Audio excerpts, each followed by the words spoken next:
Thank you all for joining. I'm going to hand over, without any further ado, to Audinate to talk to us about the consolidation of AV and IT, something I know is very close to all of our hearts. So thank you. Lovely. Yeah, thank you very much for everybody joining us in this presentation today. I'm going to be followed by my dear colleague, Julian. In case you guys need or want to message us, we're reachable through these emails. So myself, Augusto, that's kind of an odd name, but please call me Gus. That's the easy way to go. And Julian, Solution Sales Manager, takes care of the commercial side of things. And we're both taking care of the same region, which is EMEA.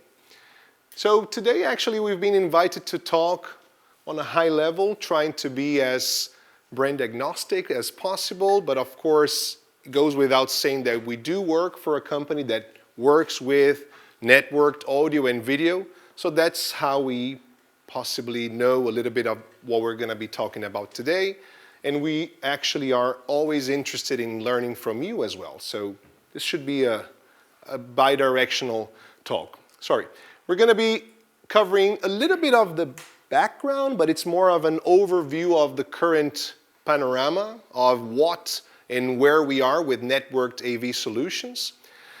Then we will migrate to this conversation of, on the AV side of things and on the IT side of things, because network goes with a lot of IT tools, who needs whom and when? So it's pretty much, we are going to be maybe demystifying this idea that a convergence is a fusion.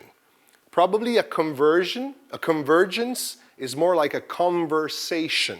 That's how we will pitch this idea for you today. Then I'm going to show you some application diagrams, both for live and the commercial sectors. We have one case study that was done together with ASL, of which Henry will probably share some of his thoughts with us, and it involves EN54 that we understand it's a major concern, of course, for the people in our industry, particularly for everybody working with, commercial installations. We've heard about stadiums, we've heard about theme parks, we've heard about all these, and we pretty much can cover some aspects of that. And at the end, we'll be welcoming all your questions. So networked audio means that you can have the same infrastructure, so the same cabling, to do a lot of things that are interesting for us in the audio-video industry. For example, high quality, like uncompressed audio, up to as much sample rate and bit depth as your gear is capable of doing. Plus, ultra-low latency latency, because with faster and faster technologies, fiber, you can go super long distances in less than a millisecond. So, unlimited splits, ultra-low latency, one-click patching, that means that you can save your scenes and then call out presets, all of this through the network. For us, it's important that one single cable or one single cable type means also saving in costs, in maintenance and troubleshooting. And once you are already working with digital media, the scalability of it is, of course, one of the most interesting advantages. So we've been seeing in the last years, and this is a courtesy of Roland Hamming, that he does this annual survey. It's a proper research where he measures how many new protocols, how many new solutions, how many new products. And we have seen that even in the networked AV side of the technology, there were some other protocols that are now becoming obsolete. Some other protocols, some other solutions are growing to probably replace those, improve. Okay, these are some of the latest data that we pulled from the Roland Hamming report. For example, you have circa all the items from an AV system. Let's cover the audio part first. But all the items from an audio system can be networked already. You have from your microphones all the way across to the speakers. And as you're working with digital media, It's interesting that this all can go everywhere in the network. You are not concerned about signal degradation anymore, and you can have some cool advantages on this.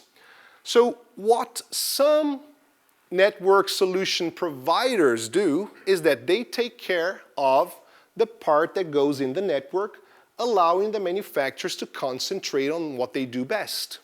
So of course you may have your favorite speaker manufacturer.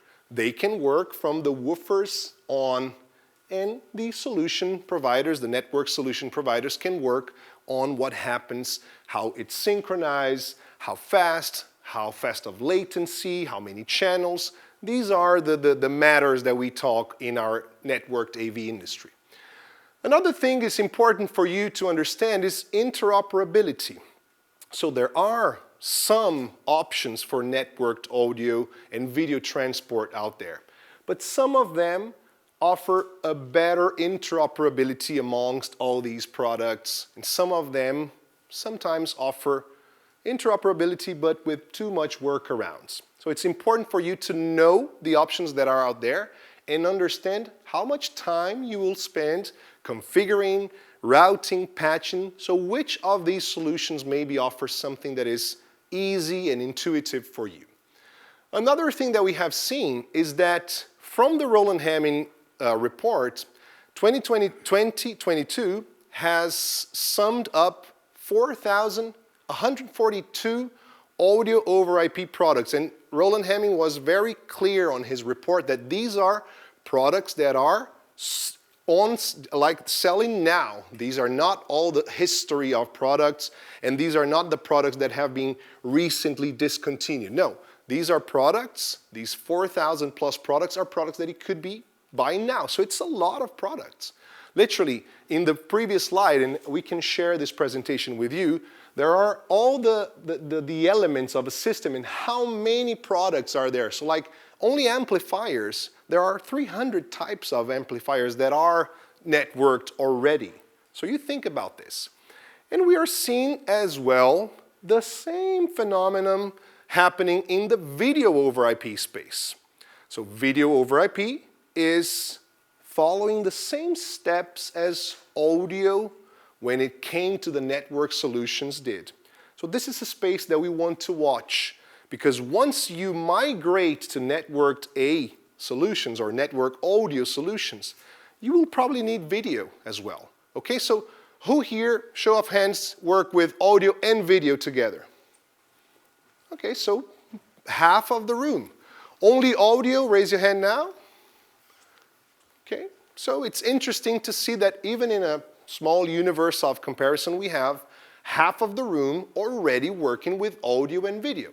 So once you conquer the space of networked audio, migrating or actually adding video elements to that becomes easy. So please check also a little bit of a proportion. 4,000 products for 400 plus brands, 420 video over IP products from circa 50 brands. So it's kind of, we will see these numbers stacking up very, very soon. Now it's maybe a little bit of a provocation for you, which is in the networked audio video system or in the network AV industry, we have different expertises. And we have as well handoffs, as we watched yesterday from a president to another. There were things that were done in the last 3 years that will help the next 3 years, but they are different seasons, okay? But it's important that they are working together.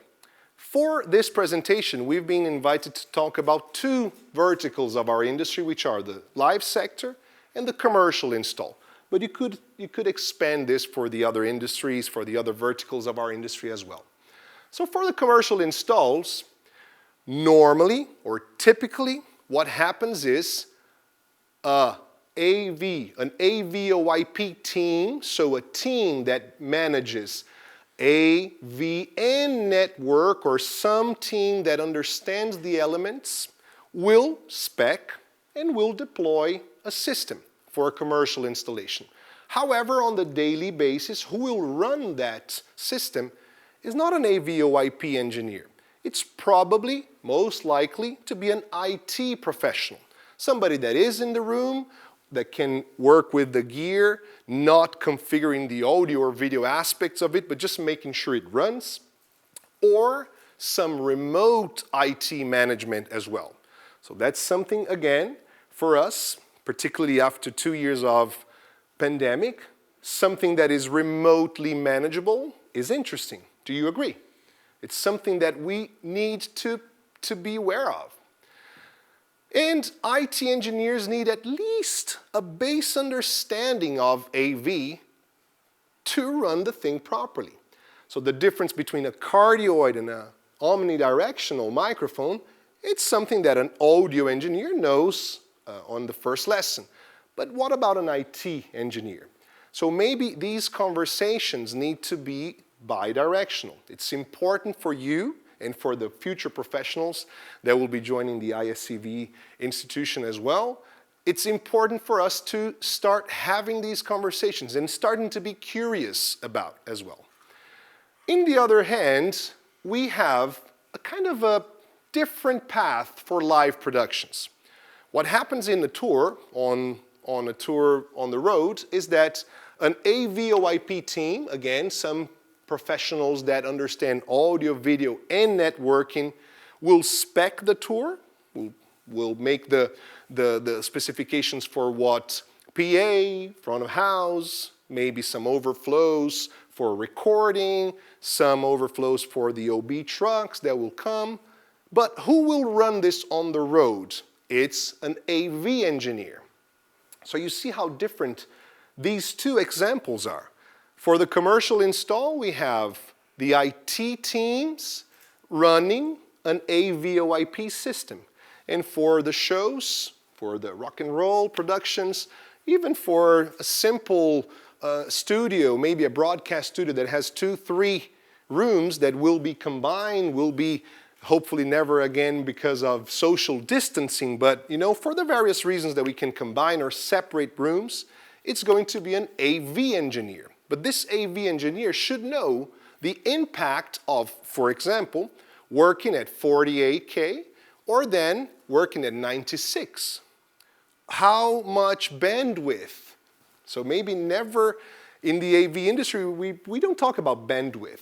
We talk about thresholds, we talk about loudness, we talk about gain structure, we talk about dispersion, coverage, but then you kind of try to add these new terms and new concepts for the AV teams. So from our little presentation today, I think that I would like you to try to understand in your systems who designs and who runs, and what kind of training or what kind of code is necessary that these two separate yet together teams need to have for your systems to run. So I would like to provoke you again with a sentence that is a quote by no one. It's just us putting brackets in our own sentences, which is, years ago, what used to be the AV department has become obsolete. So maybe I'm 30 years old, so I'm not much younger than everybody here, but I remember that once there used to be an AV department at my school. So my school, the days that we would need to do our, Christmas carols or whatever, that would come the guy who was normally bearded, long hair, Metallica t-shirt, bringing us the microphones. And there's nothing like this anymore. And what has replaced the AV department? Probably the technology department. The techie, the nerds, the geeks, the guys who don't need light to work. But this is, again, going to disappear because all the companies now have remote IT teams. At least our company does, which sometimes is also bad because I would much rather give my laptop to somebody, say, hey, fix this for me, instead of having them logging in. But this is the way it's going. It's against me, or it's against my principle, but we need to adapt. That's why we're human beings. So the hurdles to overcome, first is the learning curve. So of course, as the same amount of time that we've dedicated to understand gain structure, which is not an easy topic, we now need to understand bandwidth. And how does our audio and video over IP impact bandwidth? I'm talking about bandwidth because bandwidth is most of the times the only solution you have. Oh, but I have a very expensive switch, or I have a very expensive fiber cable. It doesn't matter. If you are saturating bandwidth, it's not working because of bandwidth. So the first thing is to understand that we first learned audio video in the analog world, at least I did, and then I've learned what is the difference between SPL, dB, dBu, dBFS, and all that jazz. So the learning curve is the first hurdle to overcome. I invite you, if you really wish to continue to have success in this industry, to put your first steps into learning about networked AV. The second hurdle to overcome is to form, to train, to have in your team one or more than one, so you have redundancy, of these hybrid professionals, which are good AV engineers, but it's probably not the one commissioning, and they're good in IT, but they're probably not the ones speccing your VLANs, but it's the guy or the lady, it's the person that will be bridging these two sciences together. So having hybrid professionals to fulfill this very specialized demand. Another thing that I think it's a hurdle, but luckily there are some companies providing a maybe a little bit of an easier understanding, which is there are so many options out there, and every day more new companies will bring new solutions. But it's up to you to watch the space and see which are the companies that are serious, that are fully dedicated to that are not only recipes of a pizza. It's the pizza, hot, warm, tasty, delivered at your house, even given to you. Okay? So these are some of the hurdles to overcome. And of course, picking the wrong technology for an AV project can be the disaster that you don't want to face. Now I'd like to invite Julian just to show the differences between a system before networked audio and video and after. Okay, so I'll flip the slides for you or just press it here. This one here. Okay. So, how many people here have excuse me, have installed something not using networked audio? Oh, okay. So you will remember the much greater complexity involved in planning where your cable runs are going to go. And the size of those cable runs also, those particular cables, required specific equipment and additional staffing in order to get it done. What you would find is that you'd have multiple cable runs to go point to point between different devices, and you have to think of every single iteration in terms of connectivity requirements up front. So one of the reasons that this was so quickly replaced with IP is because you're looking at a huge amount of infrastructure going in there. And it's a very rigid infrastructure that, should any changes be required, you'll have to unplug, reroute cables, change the configuration. So it's a very unwieldy and not a very reactive solution. You put it in and you hope you don't change it. But if you do have to change it, then it's not going to be an instant fix. It's going to take, again, some more staff to find the appropriate cable, unplug it, reroute it, and so on. And what typically happens is most people just add more and more cables, and eventually you get at a complete bird's nest of a deployment. You're going to need hardware splitters if you want to send one signal to multiple devices. The longer the cable run, by nature of analog signals, there will be degradation. You could also encounter interference, because not everything, what you put in at one end is not guaranteed to come out exactly the same at the other end due to coloration, interference, RF, and other. Some people would have caught that in the old days, that's the soul of the music, but it's noise, it's interference, and you only appreciate that when you have an opportunity to listen to something that has none of that interference, that you realise what I thought was soul was really just like really bad shielded cabling. You've got equipment that isn't able to control things at the other side of the environment. So you have no control, no long distance control. You have to actually have somebody at that particular desk in order to do some steps. And you're going through lots and lots of conversion to get from one end to another. All this started to go away as soon as we introduced. This was my first shock when I went to. There we go. When I come from a networking background. So the first time I was introduced to Dante, I thought, yeah, because everyone would, right? And then they showed me what people were using in the old days, and I realized, oh, now I get it. Because I was seeing cables that frankly belonged in a power plant. They were, the idea of having to install something this thick and carry it around and, on a spool? How much does this thing weigh? How many people are going to be needed to deploy this? Whereas I know full well that if you told me to run, well, in the old days when I was fitter, to run from one end of the stadium to the other with a piece of Cat6 or fibre, I could do it much, much quicker. So I could wire up two ends of a stadium without any difficulty. So I realized very, very quickly that audio over IP, which is the same as AV over IP, it's just different type of traffic over the IP network, gave you humongous benefits. A huge reduction in the number of different connection points that you need to establish, whilst having a massive increase in the potential for different configurations and different routes, and the instantaneous nature of making any changes to that routing, because you're no longer having to enact that change, that patching physically and move cabling.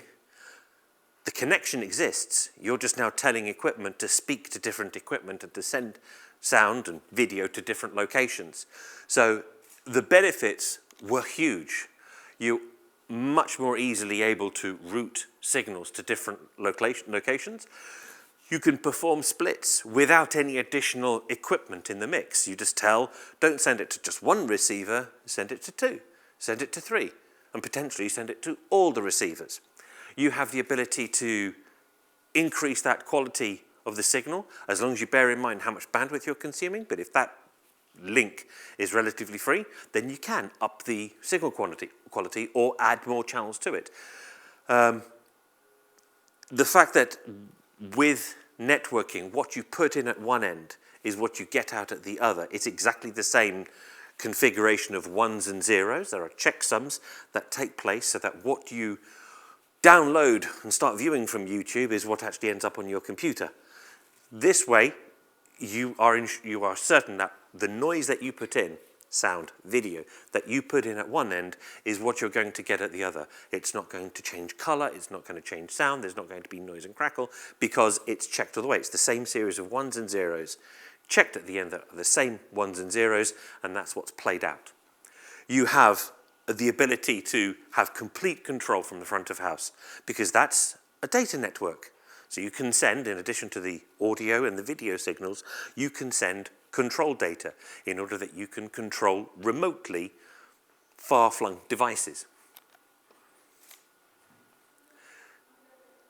Furthermore, as we grow an environment, the requirement to have a holistic view of what is going on in that environment becomes more important. If you only have your small, one particular room, and all of the devices that you control or that contribute to sound are visible to you, or are audible to you, and are within reach, and it's all on the same network, frankly, you don't need any additional people, because you can hear if there's a problem, you can see if there's a problem, and you can reach the device that is having the problem. But as your capabilities for deploying larger and larger infrastructure solutions, multi-room environments, multi-zone environments, different buildings, campuses, etc., different floors of a building, your ability to view them and to hear them becomes curtailed. You're not always going to be on exactly the same floor, in exactly the same room, in the same building, to be able to check if everything is working. So it's important that you start looking at solutions that enable you to delegate responsibilities to different people in different areas so that they can carry out some of the work and you don't have to. You need to be able to synchronize all of the devices so that everything can synchronize together and be locked to the same clock master leader. So there are tools out there. We have one, others have other tools that enable you to leverage automated tasks to survey, monitor, control, limit access, log issues, so that your larger and larger environment doesn't create more and more difficulties in terms of monitoring and controlling the environment. Now, if we look at corporate installations, and this is where historically I come from, again, you're looking at having to put in specific cables for point-to-point connections between the microphones, going to the DSPs, from the DSPs going into amplifiers, and then from the amplifiers, specific cables going to the speakers and so forth. And all of this has to be specifically knitted together one time. You have to conceive of what you want, put in the cables specifically for that task.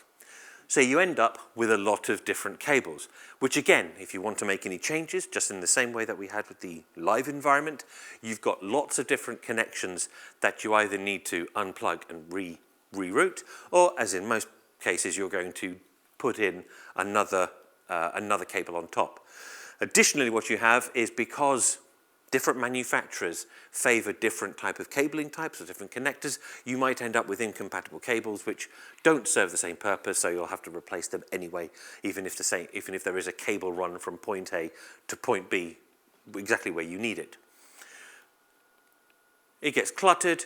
It's again that potential analog problem of interference. Difficult to troubleshoot when you've actually got it installed, and again, there's no scalability in here. If you wanted to move any of this sound elsewhere, there's another cable that you have to add. The benefits of moving to an audio over IP installation is that now, wherever I have an Ethernet, that's my port.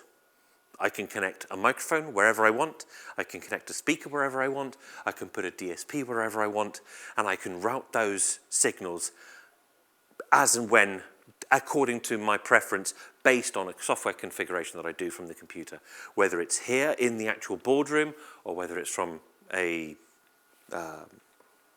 central control point, a data center somewhere.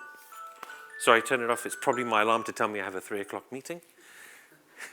So you're able to reroute those accordingly. If you need to knit, as Gus was saying, we've had the occasion where, due to social distancing constraints, it's been a requirement to distribute people into different rooms so that they could sit whilst maintaining social distancing. You could do that very, very easily. If you needed to send those signals into a video mixing studio, you can now send them across the corporate network to a different center for the video mixing to take place. So it gives you this complete flexibility, and you've got far fewer points of failure, you've got far fewer connections that you need to worry about. It's just a much more elegant and simple solution. If there's a cable run there of Ethernet, plug it in, microphone, speaker, DSP, amp, etc., and you'll be able to benefit from that without having to rip out ceiling tiles or flooring tiles and put in new cable. You just benefit from the existing infrastructure that's in place. And again, the ability to combine all of this with a holistic view of everything that's going on enables a smaller, dedicated team to control everything remotely and monitor everything that's going on and log everything that's transpired, and also control access to this as well. One of the biggest problems that I have historically heard about is something went wrong with this equipment. What happened? Who did it? Don't know. It was me. No one knows. No one's a witness. We have there was no trace of who manipulated the equipment, who changed any configurations. There are now tools which will record every single transaction that takes place in that environment, who logged in, which particular product was being changed, what were the changes that took place, in order that you can facilitate troubleshooting and uncover the real cause of the problem and try to resolve it so that it doesn't happen again.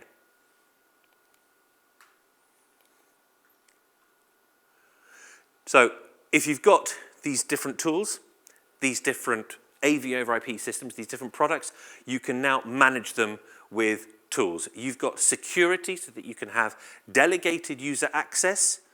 So you can give some people certain control in certain areas, but less control in others. And you've got a complete log of all of the events, all of the changes, all of the moves, etc., done by different people. You can scale this, so although you are deploying one room now, or you're physically in this one room, you can also monitor second room, a third room, a fourth room, a fifth room, a sixth room, a seventh room, etc., all from one single point without having to physically go there or connect to every individual component in order to see if everything is working properly. And it's all, again, that AV over IP solution running on a standard network that now allows you to benefit from this common infrastructure to deploy whatever you want, video or audio, across the entire estate. So now, we won't hand over to you though, relax.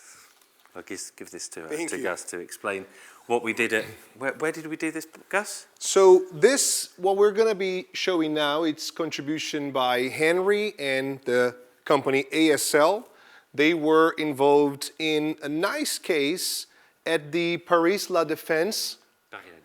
Sorry, Paris La Défense. La Défense. La in France.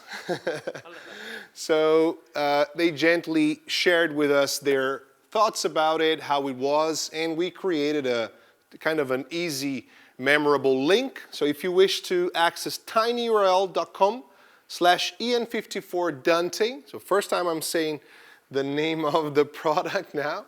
It's a very interesting case that we will be talking about today with you, and please, Henry and colleagues from ASL, feel free to intervene. But basically what they had to do as a challenge actually was to design this multi-use system that was intended to be a unified audio solution, but at the same time comply with EN54 regulations. So EN54, who has to do with EN54? Raise your hand. Pretty much everybody, because it's the rule, it's the law. We need to play by the book, and it's not an easy standard, or actually it's more than a standard, it's a mandatory regulation for systems to comply. So the difficulties were how to guarantee that you can have entertainment, or you can have audio for entertainment purposes, but still preserving and guaranteeing and complying with the EN54 that your voice alarm system will work. So I think that one of the concepts that Henry explained to me, and please feel free to jump in, is the idea of a layer. I love this because in network we always talk about layers on the OSI model, layer 1, layer 2, the 7 layers that kind of conceptualize what we do inside the networks. And when Henry said we understood that the entertainment should be a layer above the EN54 regulations, so we can use that, but in case of a fire, in case of an incident, whatever it is that we'll need, this entertainment can be shut, and still we have the foundation, the safety warranty, so to say. So what they created, and there's more on the case study for you, is something that was literally a layered, I would also flip this image if I could, because what is shown above are the ASL pieces of gear that guarantee and are compliant with the EN54. They use their own protocol for voice alarm, which is mandatory for the compliance with the EN54 regulations, but all of their gear, or specific pieces of their gear, I think it's the PAVA, so ASL has a nice product called PAVA because it's both voice alarm and public addresses that talk with Dante, which is, at this point, I think it's fair to say, it's the technology that we work with. It's one technology within a pool of AV/IP solutions, yet we are here dedicating a little bit of our time to show you. So the moment that these, let's say, EN54 compliant products have a port that can bridge from PAVA functions to the entertainment layer, they can also work together. For example, I'm going to show you the idea of these layers stacking up. So first of all, PAVA. That's the mandatory thing. That's actually the vital in terms of life safety. But the moment you have the Dante network integrated, you can work both ways. Both ways can communicate. For example, you could use from the entertainment system a feed to the, at this point, PA, public address system, to play out your background music, potentially to do announcements, to do paging if you wish. Hey, people from the curve behind the goal or whatever. Curva Nord, as we say in Italian, you know, the supporters are specifically sitting behind their goals and etc., their ports, and the opposite as well. So from the PAVA system, you could feed back to the Dante entertainment part, maybe if you want to use their subwoofers, or if you want to do, again, an announcement, but then backwards from the control room of the Arena La Défense back to the PA of the U2 tour. I don't know, you know. In having the flexibility, the systems can make good use of both. You know, you can have the, as I say there, this approach offers flexibility for the multi-use venue, so flexibility of these routings, and peace of mind that the emergency functions are safe. Okay? Would you like to share a little bit of your experience on this, Henry? How was it? How long it took?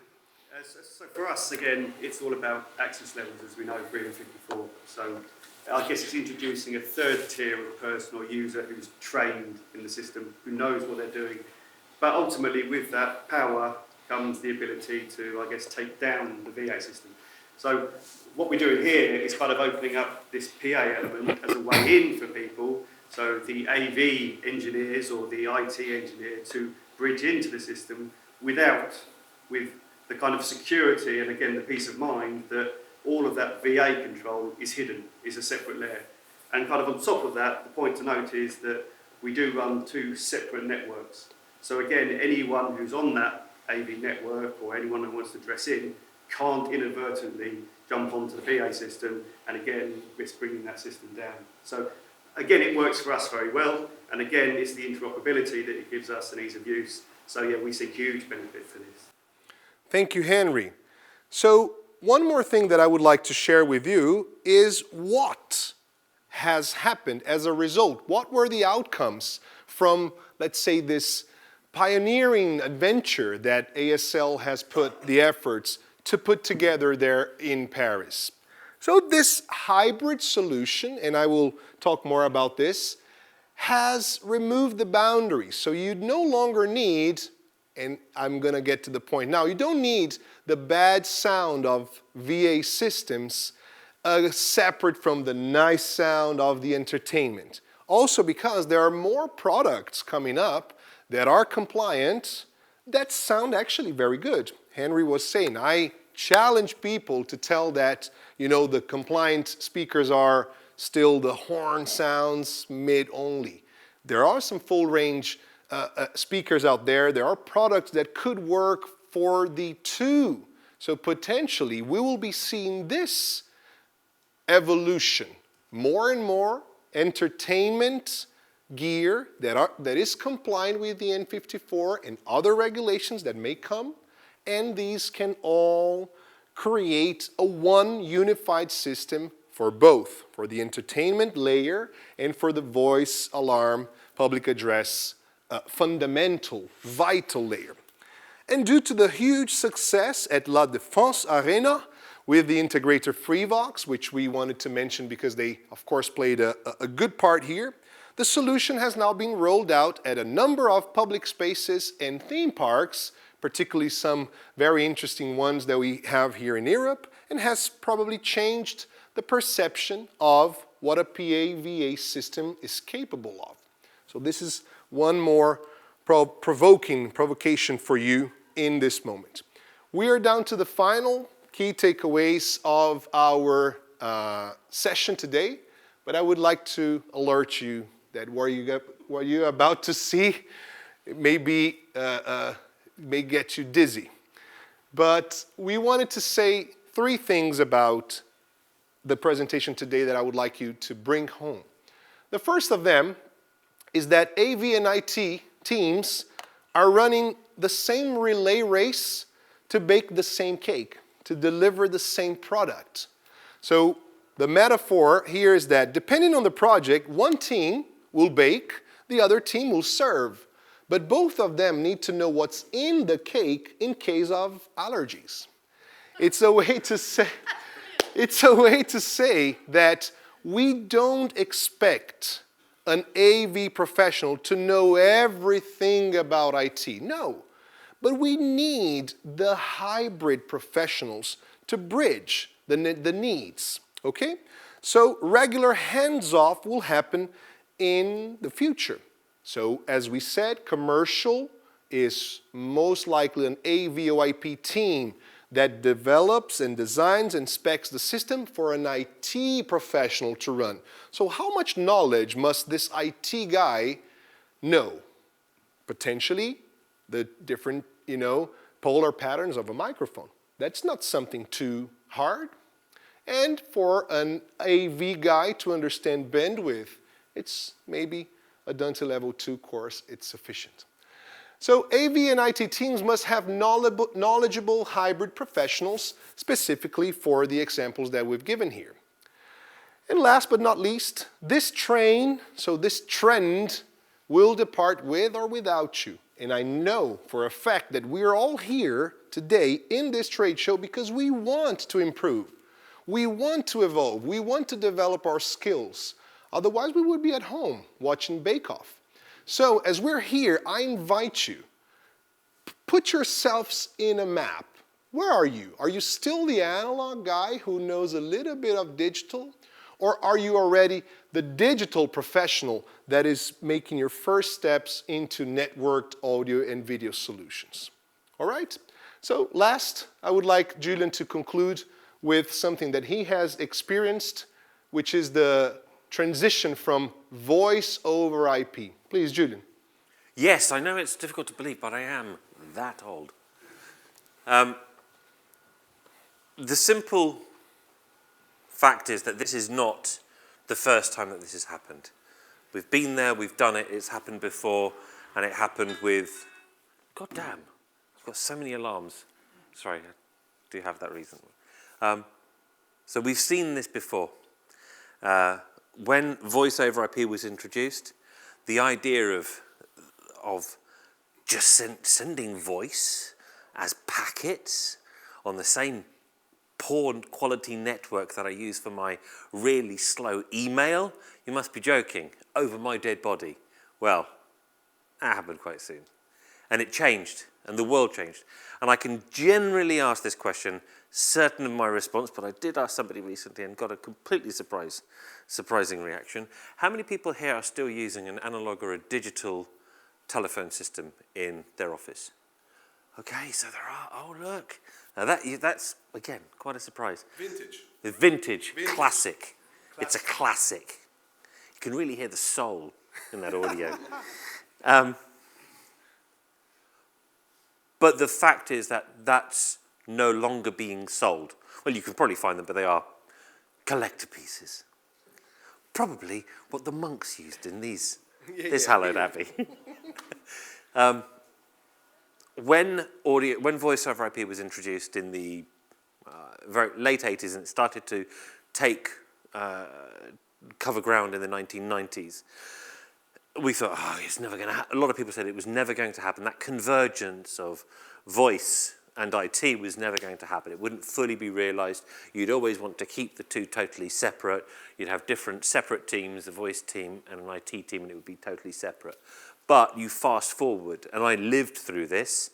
You fast forward through time, and from 1990 to 2006, you saw voice over IP completely dominate, where the number of voice over IP handsets overtook the number of analog and digital handsets combined.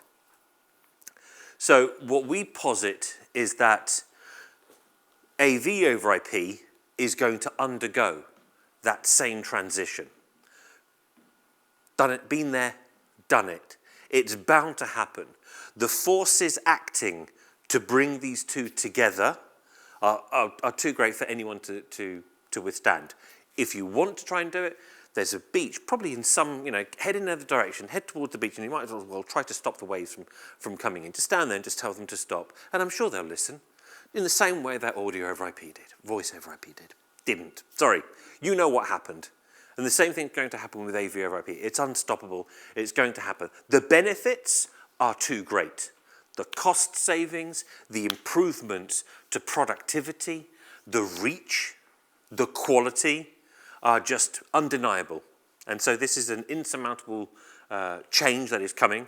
And so we suggest, really strongly recommend, even if it isn't with our particular solution, although there's a middling to really good chance it will be, look at a converged audio and video over IP solution, because that is the direction that the industry is moving in. And we've seen it before. Look back through the history textbooks. Look at small companies like Cisco. They did quite well out of it. Other networking companies are available. And so that is our key takeaway, is that we've seen it before and the changes are here, and we've only got about 3 or 4 classicists rocking the old school telephone systems. Okay. Cool. Do you want to say anything else? Just taking your questions, and thank you very much for spending this time with us.